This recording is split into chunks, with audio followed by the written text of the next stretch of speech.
Hello दोस्तों, आज हम आप सबके लिए लेके आए हैं विजिट टेस्ट 2.0 में इतिहास से, जो कि हमारा टॉपिक है गुप्त काल। क्या है आज का हमारा टॉपिक है गुप्त काल। इससे संबंधित हम कई महत्वपूर्ण क्वेश्चन आंसर लेके आए हैं, तो वीडियो को लास्ट तक जरूर देखिएगा। वीडियो अच्छा लगे तो वीडियो को लाइक, चैनल को सब्सक्राइब करना ना भूलिएगा।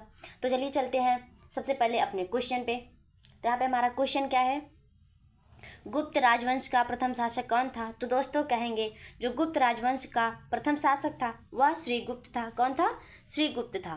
गुप्त राजवंश का प्रथम शासक श्रीगुप्त था। अगला प्रश्न हमारा है, नगरों का क्रमिक पतन किस एक काल की महत्वपूर्ण विशेषता थी। तो जो नगरों का लगातार क्रम से जो पतन हुआ तो वह कौन सा काल था? तो वह गुप्त काल था। गुप्त काल में नगरों का क्रमानुसार पतन होता चला गया।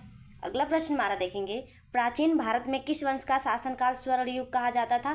तो दोस्तों कहेंगे प्राचीन काल में जो शासन काल था या स्वर्ण युग काल था वह गुप्त वंश को कहा जाता था। ठीक है दोस्तों, तो चलिए देखते हैं नेक्स्ट वीडियो में। अगला क्वेश्चन हमारा देखेंगे, तो गुप्त वंश ने किस अवधि तक शासन किया था। तो कहेंगे गुप्त वंश जो था वह 275 से 550 ईस्वी तक वह जो है शासन किया था। अगला प्रश्न हमारा, भारत का नेपोलियन किसे कहा जाता है। तो दोस्तों कहेंगे जो भारत का नेपोलियन है उसे समुद्रगुप्त को कहा जाता है। किसे? भारत का नेपोलियन समुद्रगुप्त को कहा जाता है। अगला प्रश्न हमारा है, यहाँ पे पॉइंट है, समुद्रगुप्त जो था वो प्रथम गुप्त शासक था। ठीक है, जिसने परम भागवत की उपाधि धारण की थी। किसकी? परम भागवत की उपाधि किसने धारण की थी? तो कहेंगे समुद्रगुप्त प्रथम ने। ठीक है, इसके बाद गुप्त शासक चंद्रगुप्त द्वितीय ने भी परम भागवत की उपाधि धारण किया था। पहले किसने किया था? समुद्रगुप्त प्रथम ने। उसके बाद ये परम भागवत जो उपाधि थी इसको चंद्रगुप्त द्वितीय ने भी धारण किया था। ठीक है, अगला प्रश्न हमारा देखेंगे, गुप्त वंश संवत की स्थापना किस शासक ने की थी। तो कहेंगे जो गुप्त संवत थी उसकी जो स्थापना थी वह चंद्रगुप्त प्रथम ने किया था। ठीक है, अगला प्रश्न हमारा है, किस गुप्त राजा का एक अन्य नाम देवगुप्त था। तो कहेंगे चंद्रगुप्त द्वितीय जो थे उनका दूसरा नाम देवगुप्त था। ठीक है, उनका अन्य नाम जो था एक देवगुप्त था। अगला प्रश्न हमारा देखेंगे दोस्तों, गुप्त काल में उत्तर भारतीय व्यापार किस पतन से संचालित होता था। तो कहेंगे जो गुप्त काल में उत्तर भारतीय व्यापार था उसका जो पतन संचालित हुआ या शुरू हुआ वह ताम्रलिपि से हुआ था। किससे हुआ था? वह ताम्रलिपि से भारतीय व्यापार का पतन होता चला गया।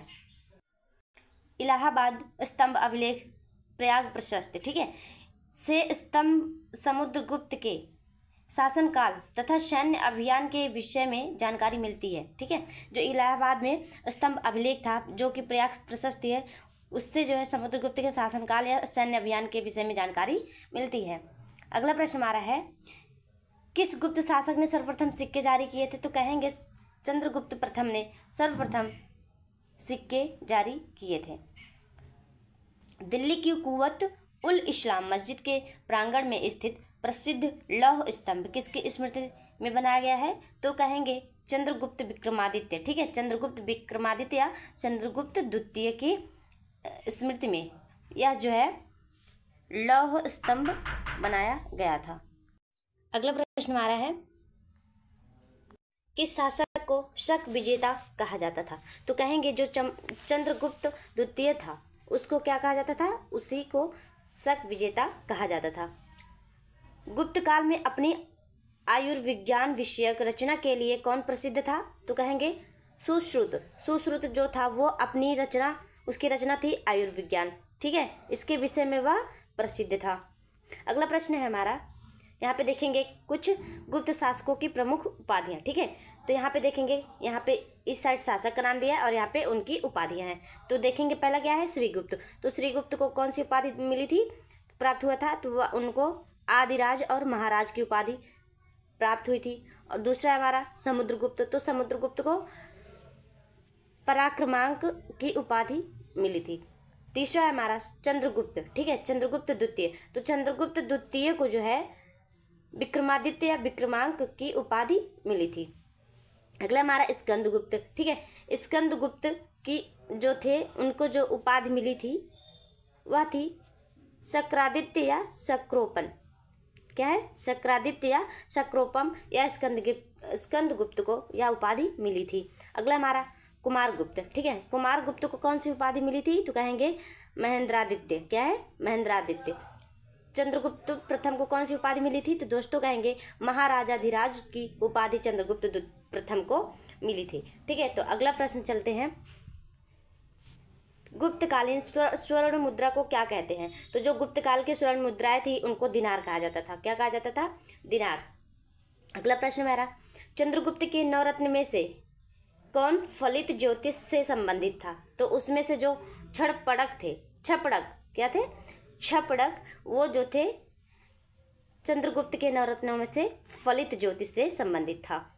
यहाँ पे हमारा पॉइंट कुछ दिया है। चंद्रगुप्त द्वितीय जो थे उनका क्या था, वो उनका शासनकाल क्या था, 375 से 415 ईस्वी तक। ठीक है, वो स्वयं एक विद्वान था, विद्वानों का आश्रयदाता था। ठीक है, उसके दरबार में 9 विद्वानों का एक समूह, जिसे नवरत्न कहा जाता था, ठीक है, निवास करता था। उसमें कालिदास पहले थे, उसके बाद धन्वंतरी, ठीक है, फिर छपड़क, फिर शंकु, फिर बेताल भट्ट, उसके बाद अमर सिंह, फिर उसके बाद रहेंगे घटकरपर, ठीक है, वराहमिहिर तथा वररुचि जैसे विद्वान थे। कौन कौन थे, पहला देखेंगे, इसमें कालिदास थे, उसके बाद धनवंती, छपड़क, शंकु, बेताल भट्ट, अमर सिंह, घटकरपरक,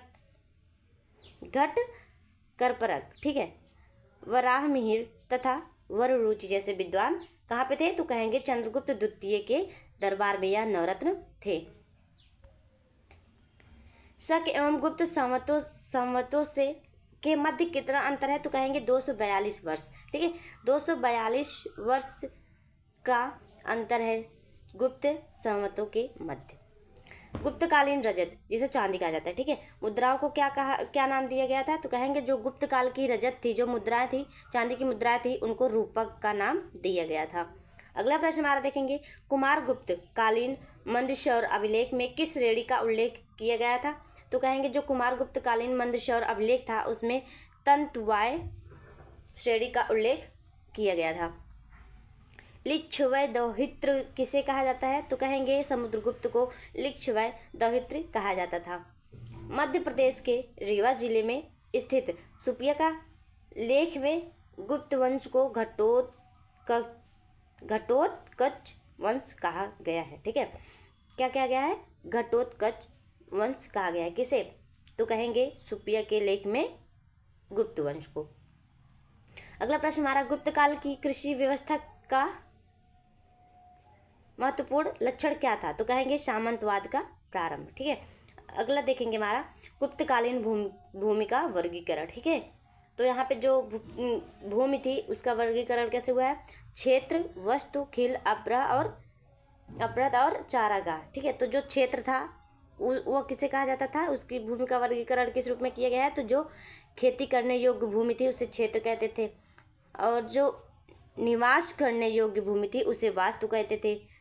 जो भूमि कृषि योग्य नहीं होती थी उसे खिल कहा जाता था। ठीक है, और अपराध जो थी वह जंगली भूमि थी, जहाँ पे कि वन और झाड़ियाँ सब कुछ पैदा होते थे, वो जंगली थे। ठीक है, और जो चारागाह था वहाँ पर जो जमीन थी वह पशुओं के चरने के लिए छोड़ी गई भूमि थी। ठीक है, चलिए नेक्स्ट वीडियो पे चलते हैं, नेक्स्ट क्वेश्चन पे। किस शासक ने 4 अश्वमेघ यज्ञ किए थे, तो कहेंगे प्रवरसेन प्रथम ने 4 अश्वमेघ यज्ञ किए थे। कायस्थ शब्द का उल्लेख किस ग्रंथ में मिलता है, तो दोस्तों मुद्रा राक्षस में कायस्थ शब्द का उल्लेख मिलता है। ईंटों से निर्मित गुप्तकालीन मंदिर कहाँ स्थित है, तो कहेंगे बिठूर। कहाँ पे, बिठूर, जो कि वर्तमान में कानपुर है। ठीक है, अगला प्रश्न हमारा है, कुमारगुप्त के समय में ही मध्य भारत में रजत सिक्कों या चांदी के सिक्कों, ठीक है, मयूर शैलों में का प्रचलन हुआ। उसमें महेंद्रादित्य की उपाधि धारण की थी। नालंदा विश्वविद्यालय की स्थापना कुमारगुप्त के शासनकाल में ही की गई थी। अगला प्रश्न हमारा है, गुप्त काल में पैठन की प्रसिद्धि का क्या कारण था? तो कहेंगे व्यापारिक मंडी। जो पैठन की प्रसिद्धि थी वह गुप्त काल में व्यापारिक मंडी हुआ करती थी। शतरंज का खेल भारत में गुप्त काल के दौरान प्रारंभ हुआ था, जहां इसे चतुरंग के नाम से जाना जाता था। भारत से यह ईरान एवं तत्पश्चात यूरोप पहुंचा। ठीक है, भारत से कहा गया, ईरान गया और उसके बाद तत्पश्चात वह जल्दी ही वह यूरोप पहुंच गया। गुप्त काल में किस बंदरगाह से दक्षिण पूर्वी एशियाई राष्ट्रों गुप्त काल को जहाज रवाना होते थे? तो जो गुप्त काल के जहाज थे वो ताम्रलिपि में, बंदरगाह के जो दक्षिणी पूर्वी एशियाई राष्ट्र थे वो ताम्रलिपि में जहाज रवाना होते थे। किस चीनी यात्री ने गुप्त काल में भारत की दशा का वर्णन किया है? तो कहेंगे फाहवान ने। किसने? फाहवान ने। अगला प्रश्न हमारा देखेंगे, भारत हिंदू देवी देवताओं को समर्पित सबसे प्राचीन मंदिर किसके काल का है? तो कहेंगे गुप्त काल में। ठीक है, सती प्रथा का प्रथम अभिलेखित साक्ष्य एरंट से प्राप्त हुआ है। किससे? एरंट से। यह अभिलेख 510 ईस्वी का है। ठीक है, यह अभिलेख कब लिखा गया था? तो कहेंगे 510 ईस्वी में। इसमें गोपराज नामक सेनापति की स्त्री के सती होने का उल्लेख है। गणराज्यों के अंत के लिए कौन उत्तरदायी था? तो कहेंगे समुद्रगुप्त। ठीक है, अगला प्रश्न हमारा देखेंगे, गुप्त काल का प्रसिद्ध खगोल शास्त्री था। तो जो गुप्त काल का प्रसिद्ध खगोल शास्त्री थे वो थे आर्यभट्ट। अगला प्रश्न हमारा है, किसके स्वर्ण सिक्के में हीन या जिसे मिलावट कहते हैं, ठीक है, किसके स्वर्ण सिक्के में मिलावट धातु का प्रतिशत सर्वाधिक है? तो कहेंगे स्कंदगुप्त के। गुप्त काल में लिखित संस्कृत नाटकों में स्त्रियों और शूद्रों के संवाद किस भाषा में है? तो कहेंगे प्राकृतिक भाषा में। गुप्त वंश का अंतिम शासक कौन था? तो वह था विष्णुगुप्त। क्या था? गुप्त वंश का विष्णुगुप्त जो था वह अंतिम शासक था। चंद्रगुप्त द्वितीय विक्रमादित्य को किस कारण से शकारी कहा गया? तो कहेंगे शकों पर विजय के कारण। किस अभिलेख में समुद्रगुप्त को लिच्छवी दौहित्र बताया गया है? तो कहेंगे प्रयाग अभिलेख में। ठीक है, हूणों ने स्कंदगुप्त के शासन काल में आक्रमण किया था। इसमें गुप्त ने हूणों पर विजय प्राप्त किया था। गुप्त काल में श्रेणियों से बड़ी संस्था जिसकी शिल्प श्रेणियां सदस्य थी को क्या कहा जाता था? तो कहेंगे उसे निगम कहा जाता था। गुप्त काल में जो श्रेणियां थी, जो बड़ी संस्था थी, उसे क्या कहा जाता था? निगम कहा जाता था। गुप्त काल में चीन से भारत में किस वस्तु का आयात किया जाता था? तो कहेंगे रेशमी कपड़े। तो चीन से भारत में क्या आता था? तो कहेंगे रेशमी कपड़े का आयात किया जाता था। वराह गुहा का निर्माण किस देवता से सम्मान में कराया गया? तो कहेंगे जो वराह गुहा का निर्माण हुआ था वह भगवान विष्णु के सम्मान में करवाया गया था।